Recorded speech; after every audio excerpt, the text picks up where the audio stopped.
Hello friend, हमारी आज की कहानी है। अगर मुझे एक बच्चा दे सकती हो तो ठीक है, वरना यहाँ से चली जाओ। अपने आप को कभी शीशे में देखा है? कैसे दिखती हो? तुम्हें चाहना तो दूर, तुम्हें तो कोई घर में भी ना रखे। मुझसे कोई उम्मीद करना छोड़ दो लालिमा, क्योंकि मैं तुमसे तंग आ चुका हूँ। यह कहकर शिशिर दरवाजे को धड़ाम से बंद कर ऑफिस चला गया। लालिमा उदास होकर अपने आप को आईने में एकटक देखती रही। उसके बिखरे बाल, उदास और थकी आंखें, सूखे होंठ और मुरझाया हुआ उदास चेहरा। उसने मन ही मन में कहा, ठीक तो ही कहते हैं वो, मेरे जैसे को तो घर में भी कोई नहीं रख सकता। यह कहकर वह रोने लगी और अपने बीते दिन याद करने लगी, जब शिशिर और लालिमा दोनों कॉलेज में एक दूसरे को चाहने लगे थे। कितने खुशनुमा दिन थे। वो मेरे चेहरे को चांद से भी सुंदर बताते और दिन रात बस प्यार की बातें करते। लालिमा उस दिन को याद करके अपने आप को खुश नसीब मानती, जब उन दोनों ने घर वालों के बिना मर्जी के एक मंदिर में प्रेम विवाह कर लिया था।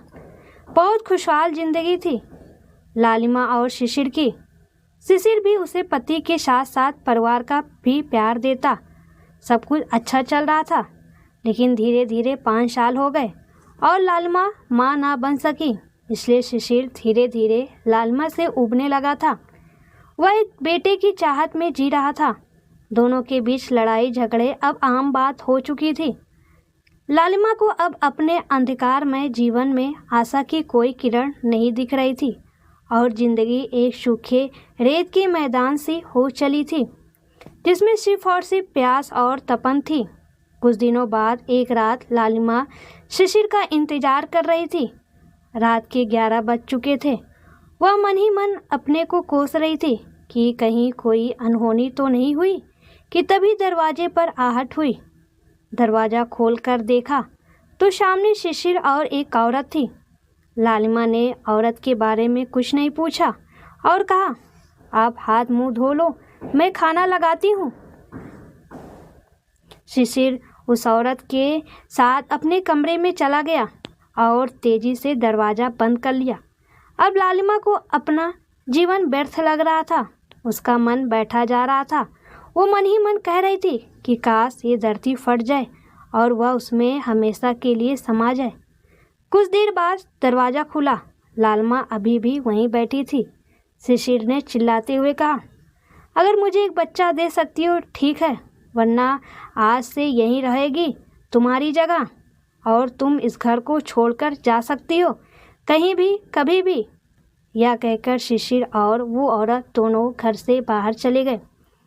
लालिमा अपने दिल पर पत्थर रखकर अब ये फैसला कर चुकी थी कि अब इस जीवन में जीने के लिए उसके पास कुछ भी नहीं बचा है।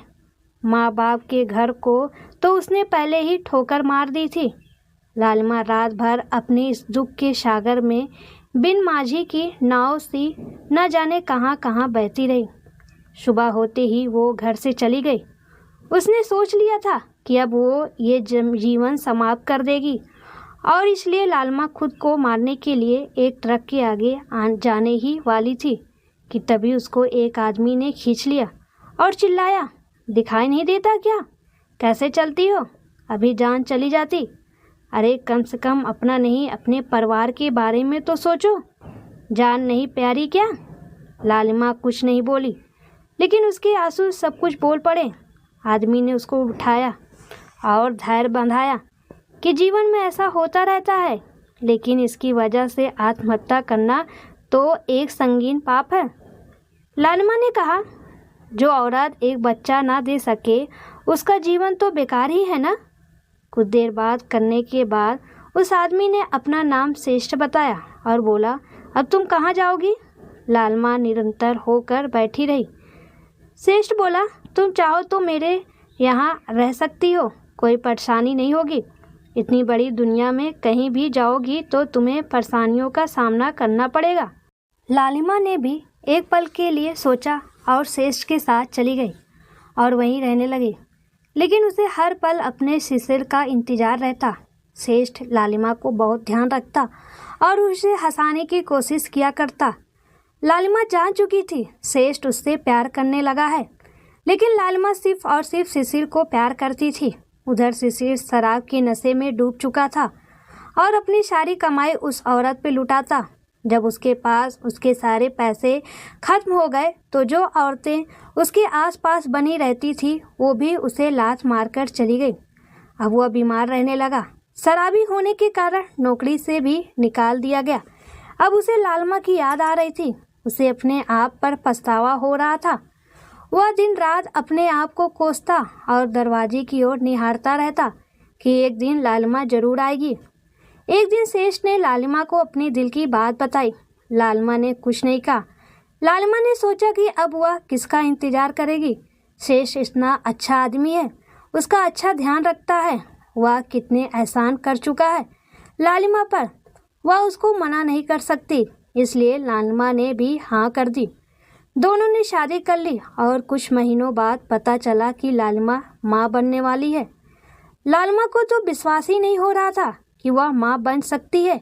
वह बहुत खुश थी। उसके माथे पर लगा कलंक अब उसे गर्व जैसा महसूस हो रहा था और इधर शिशिर की हालत और बिगड़ती जा रही थी।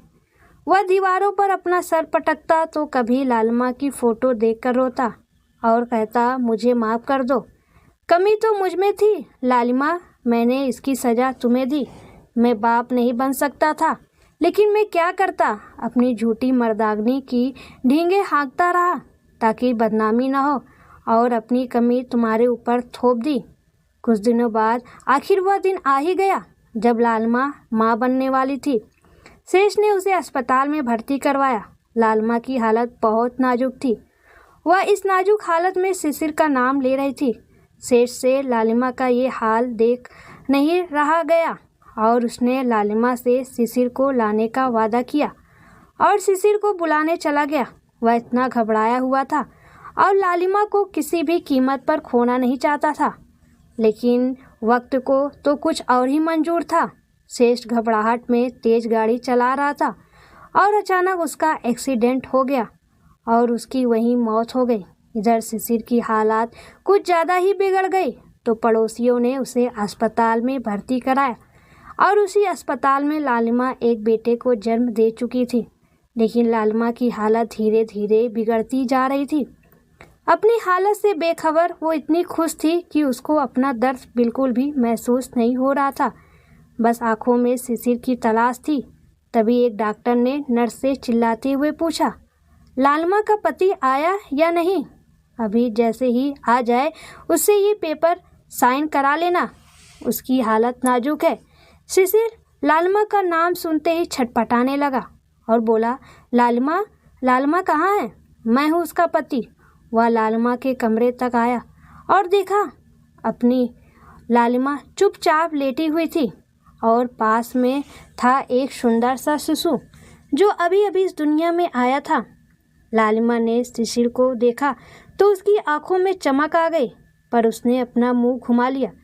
शिशिर ने उसके पास आकर उसका माथा चूमा और उससे माफ़ी मांगी और बोला, अब कोई परेशानी नहीं होगी, हम दोनों एक साथ रहेंगे। मुझे माफ़ कर दो, कमी मुझ में थी और दोष तुम्हें देता रहा। तुमसे छुटकारा पाने के लिए सच्चाई से मुंह मोड़ लिया मैंने, पर अब मैं समझ चुका हूँ और बहुत पछता रहा हूँ। मैं तुमसे इस बच्चे के बारे में कुछ नहीं पूछूंगा। अब हम तीनों साथ रहेंगे। मैं इस बच्चे का पूरा ध्यान रखूंगा। रहोगी ना? बोलो लालिमा, बोलो। हमेशा की तरह लालिमा ने कोई जवाब नहीं दिया, पर इस बार वो हमेशा के लिए खामोश हो चली थी और उसके पास लेटा प्यार सा बच्चा हर दुख से बेखबर इस काली रात के बाद आने वाली अपनी पहली सुबह का इंतजार कर रहा था। फिर शिशिर और वह बच्चा दोनों साथ में रहने लगे।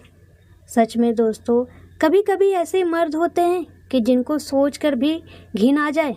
क्या शादी के बाद एक औरत को बच्चा देना ज़रूरी होता है रिश्ता निभाने के लिए? और हर पुरुष औरत को ही दोषी ठहरा देता है। मैं तो कहती हूँ ऐसे पुरुष को शादी ही नहीं करना चाहिए जो सिर्फ बच्चे की लालच में ही एक औरत से शादी करता है।